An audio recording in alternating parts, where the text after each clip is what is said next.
অপূর্ব দত্ত। ভালো থেকো মা। এই চিঠিটা লেখার কথা ছিল সেই ২ মাস আগে। জানোই তো মা, লিখতে গেলে খাম পোস্টকার্ড লাগে। আমি কি আর পোস্ট অফিসে একলা যেতে পারি? আমার যাওয়া বলতে কেবল পল্লবীদের বাড়ি। তাও ভাগ্যিস এক পাঁচিলে খুব উঁচু নয় তাই ৫-৬টা থান ইট সাজিয়ে টপকে চলে যাই। ছোটদাকে রোজ বলতে বলতে আজ হলো তার দয়া। জোড়া শালিক দেখলাম বলেই দিনটা এত পয়া। তোমার জন্যে আমার মাগো কি মন খারাপ করে, যতই ওরা তোমার ছবি টাঙিয়ে রাখুক ঘরে।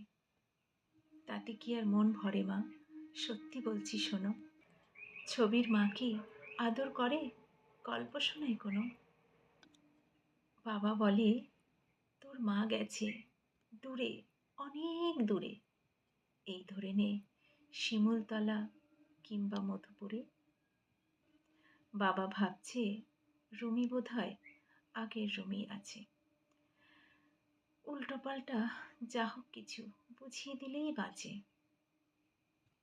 জানি না মা, এই চিঠি তোমার হাতে পড়বে কিনা। তুমি তো আর আসবে না, তাই আসার কথা লিখছি না। একটা কথা চুপি চুপি তোমায় শেষে বলি,